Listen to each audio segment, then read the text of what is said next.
హీరోలకి ధీటైన చరిష్మా నయన్ సొంతం. రీసెంట్ గా సోషల్ మీడియాలో వైరల్ అవుతున్న నయన్ ఆస్తులు, ప్రైవేట్ జెట్ విమానం కూడా ఉందా? అసలు నయనతార పారితోషికం ఎంత? పూర్తి డీటెయిల్స్ చూద్దాం.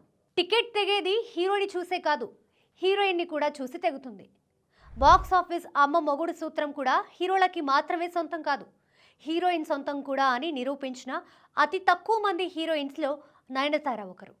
మరి 2.5 దశాబ్దాల సినీ జర్నీని కొనసాగిస్తుందంటే సామాన్యమైన విషయమా? ప్రేక్షకుల ఆదరణ ఎంతగానో ఉంటేనే ఆ జర్నీ సాధ్యమవుతోంది. రీసెంట్గా వచ్చి కలెక్షన్స్ వరదని పారించిన మనశంకర వరప్రసాద్ గారితో నయనతార కటౌట్కి ఉన్న కెపాసిటీనే ఒక ఉదాహరణ. రీసెంట్గా నయనతారకి సంబంధించిన ఒక న్యూస్ సోషల్ మీడియాని రౌండప్ చేసింది. మరి మనం కూడా ఆ న్యూస్ ఏంటో ఒక లుక్ ఇద్దాం. నయనతార దగ్గర సుమారు 50 కోట్ల రూపాయల విలువ చేసే ప్రైవేట్ జెట్ విమానం ఉందనే ప్రచారం జరుగుతోంది.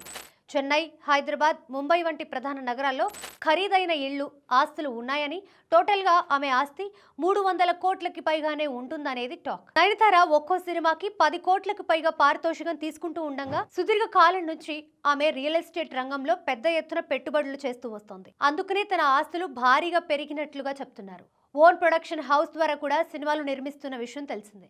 అవి కూడా ఎక్కువ % విజయాన్ని అందుకుంటున్నాయి. అప్కమింగ్ సినీ జర్నీ విషయానికి వస్తే god of masses Balakrishna, Gopichand మలినేనితో పాటు పలు తమిళ చిత్రాలు ఆమె ఖాతాలో ఉన్నాయి. మరి ఆ చిత్రాలలో తన స్టైల్ ఆఫ్ పర్ఫార్మెన్స్ ని ప్రదర్శించి తన సినీ జర్నీని మరింతగా పెంచుకుంటుందనడంలో ఎలాంటి అతిశయోక్తి లేదు.